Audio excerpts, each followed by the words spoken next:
Welcome back. Sorry about the ending of the previous video. Well, there was kind of a reason for that. My friend Edgar decided to call me on Discord. That was the reason. Okay, now back to this. Okay. Now, with these stories in here, now Broback, like I said before, written by Perry DeTomasi, Brad Walker, who I think he was a regular artist this book. I know he's not anymore. Broback is simply put Batman in various times of his life, just encountering the Joker, or at least various other characters like the Joker. Heck, there's even like that doll creature from Dark Knight Returns. We also see the Penguin with Robin. We see the Catwoman in her current Catwoman costume. Even the old Jim Ballin costume. Yes, the Jim Ballin costume. We see Robin pre-Flashpoint costume. Yep, this one here. We all see Poison Ivy, Harley Quinn, both in the pre-Flashpoint and post-Flashpoint costume. Ivy in her post-Flashpoint. Two-Face in the pre-Flashpoint costume. Riddler, pre-Flashpoint. We do see Batgirl. This is actually post-Crisis Batgirl. Yep. We see Mr. Freeze. This is actually Rebirth Mr. Freeze, not New 52 Mr. Freeze. Clayface. Scarecrow. We even see frickin' Man-Bat here, because of course Man-Bat is here. We also see Deadshot and Deathstroke on a page, even showing their pre-Flash ones. The George Perez look, and this is the classic look that I think it was Bob Kane gave this look. And these are this is the Rebirth looks for these characters, which is really good.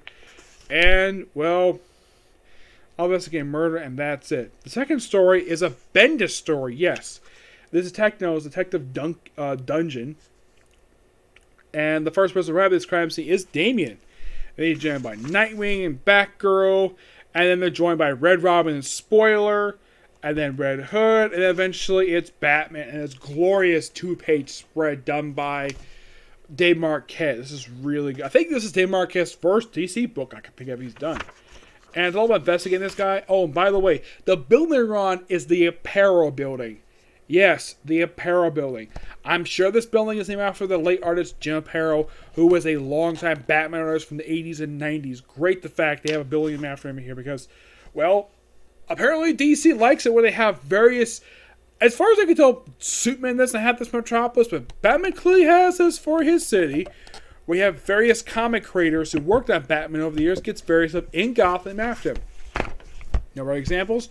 Robinson Park, named after, not James Robinson, no, not him. Jerry Robinson, the creator, the co-creator of the Joker. We have Kane, I think it's like Kane Avenue, named after Bob Kane, one of the co-creators of Batman. We also have Dixon Docks, named after Chuck Dixon. Of course, the Aparo Building, named after Jim Aparo. We also have Morrison Bay, named after Grant Morrison. Yep. Yeah, they love naming these things. As far as I can tell, Denny O'Neil, New Adams will have anything after him here. Nope, nothing. So, yeah, it turns out this guy it was not very well liked by the GCPD because he was corrupt. He was a crooked cop. And it turns out Killer Croc was involved with the guy's death, and that was it. Yeah, it's a great standalone story. I think this is by far Bendis' second short story he's ever done for Batman, but he also Batman Universe. The third story in here, this was called... This is Many Happy Return. This is basically written by Matt Fraction, art by Chip Zdarsky. I kind of forgot he was an artist. It just basically, Batman hears one Joker over the years, getting his birthday present. That's all it is. Rookie is a Greg Rucka story. Excellent story. They could possibly see in the pages of Gotham Central. An excellent story. It's not focused on Batman, surprisingly. It's focused on Lynn Burke, who is a black woman who joins the GCPD. And she basically is a rookie, and because she helped out things with crooked cops with Batman, she's able to join, well, Major Crime Unit. It's an excellent story. You could potentially see a back there probably to a new Gotham City Central series, but nope. Not really. Then you have Ghost Story, done by Jameson IV and Riley Ruspo. This is, simply put, a very interesting one. Yeah, it's just, well, Batman in the future with another Robin. No, that's not Carrie Kelly. You might think it's Carrie Kelly. Nope, it's not her. Not the first Batman story this artist has done. He also did Batman and Shadow, which is a really good. I like the artwork here for this one. Now, this artist, believe it or not, is also currently working on Harley Quinn. Yep, the current artist Harley Quinn. No, I've never met this artist. Interesting story, just Batman team with Deadman for a story, and that's it. We have Fours, done by Kelly Sue Holnick and artwork by John Romita Jr. John Romita Jr. The only Batman story he ever did was he did the very first story for All-Star Batman. Kelly Sue Holnick, I don't think she's worked on a Batman story before. Let me look it up on here. I know the other ones have. Let's see. I don't think she's ever worked on a Batman story before. Don't think so, no. Let's see. Oh, wait, she did. No. She actually did not work on a Batman story before. Nope. My only guess is the reason why she probably worked on this one. Probably because she likes Batman. And she was asked to do it. Yeah, it's kind of weird.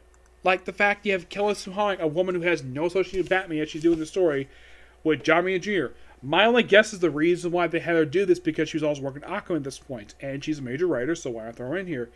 It just basically, this is called 4A. It's an interesting story. It's basically, you have John Romita Jr. drawing Batman again, first time since All-Star Batman.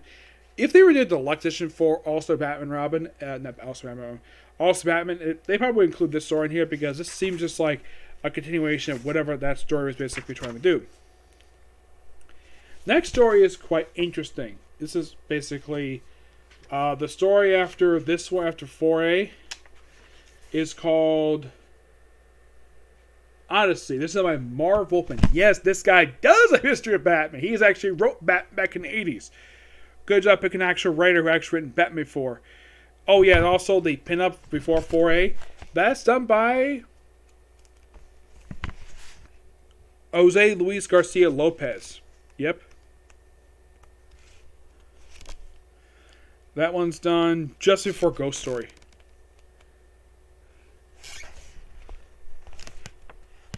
Which I don't see it here. The verse in the back. Yeah, Odyssey. This is done by artwork by artwork by inking by Bill Sienkiewicz. Yep. This is basically kind of like a treasure hunt story, which is half feature Batman. It seems like something out of noir, like something out of like an old black and white serial, but it's an absolute great story. And if they were to do this like a story, like a standalone story for Detective Comics, this would definitely work. Next story after that is Detective number 26. This one's about Grant Morrison. And yeah, people know this guy's written Batman because he created Batman Incorporated, he created Damian. Yeah, this is actually the first time he's written a main Batman book. Yeah, he did write one of the one-shots for Dark Knight. Dark Knight Death Metal. Not Death Metal. It was for Dark Knight Metal. Last time I wrote an actual regular issue like anything related to Batman was basically Batman Inc. It's not featuring the Silver Ghost, who is based upon the Grey Ghost Batman animated series. It's simply him. It's this guy called the Silver Ghost, and he witnesses a lot of the stuff related to the original first appearance Batman, to the comics number 27. Legacy, done by Tom King, artwork by Walt Simonson. I don't think Walt Simonson's got a history with Batman. No, not thinking. I know Tom King has. He was previous writer for Batman. Legacy is the story that comes right after this one. Let's see. This one, the Silver Ghost was mostly put, you can kind of say, it's just him witnessing the events of the original origin story of the Batman. Of course, he retired. Legacy is just basically Batman future. And of course, he's fighting Dr. Faustus here for a standalone story. Yep, that's the best way just this thing. And the story that comes right after this one. This is... Ooh, yes. There's a couple pages here, one by Jim Chung and Lee Bedro. This is Generations Fractured, written and drawn by Dan Jurgens. Yes, this is all Dan Jurgens' artwork. Yep, this story here is a lead into Generations Shattered. Yes. That's simply what it is. You have various stuff from Batman history. Well, mostly New 52 era. You have pretty much, like, here's Rebirth. And then you have this, which is mostly from...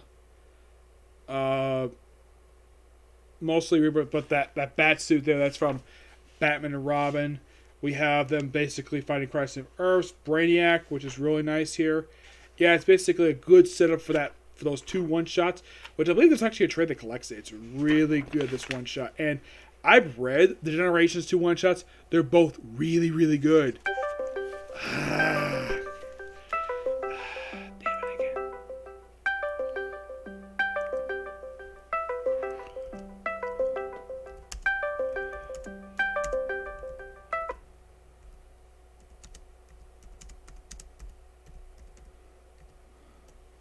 Okay. I'll try to finish as quickly as I can. Okay. Yes. As always, is just, well, the Batman story comes right after that. It just basically, it's mostly a Jim Gordon story. Just basically him dealing with Batman. And the final story is a gift by Mark Arthur McKay, who is the current writer for the book, art by Dan Mora. Like, here's some Dan Jorgensen. This is really good stuff here. Yep. It's most like I said, like a lot of stuff for that particular one shot. This last one is a gift. It's just basically, well, Batman dealing with just basically fighting crime, just day in the life of Batman. And him doing their detail was Black Case book. So related to basically Batman. Now we also have a bunch of variant covers here. We have art by Adam Kubert. This one's 2 covers here by Adam Kubert. It's really good here. This one here is done by Lee Bergamo. This one's done by J. Scott Campbell, which is a really good cover here. Stanley Algram Liu. This one's Frank Quietly. You have J. Lee, Scott Williams, Alan Sinclair does this one here. This one is done by Jim Chung of Benjamin Jr. Alba Capicoli. Gabriel Leggio.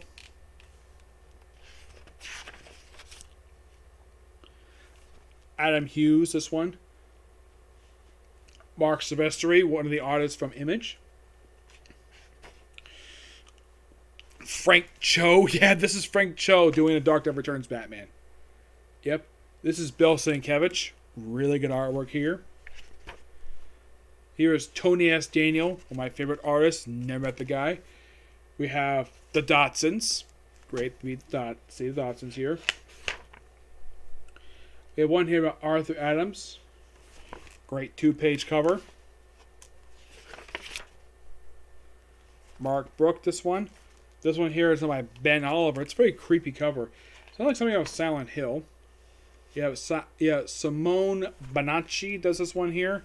This one here is done by Tyler Kirkham. I met him. Great person. Yeah, great nod to the original story here with this cover here. Though that one had various covers. This one has Joker. You have Peach Maminko.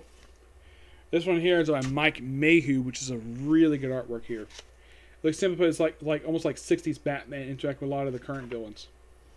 You have Kel Nedju does this one right here. This is Jay Anantio. Oh, the Scott Snyder story you already know about Ivan Reyes. We also have Mitch Gardis. This is Mike and Laura Aldred. This one here, Gabriel Jojo again. J.G. Jones. Some sketch artwork here. And final thing with Lee Majero. Yeah, stuff in here, really good. And, well, sorry about that. I forgot to set my zipper unless I'm in the bathroom. Okay. Yeah, I give this particular issue of Hit Comics a 10 out of 10. It's really good.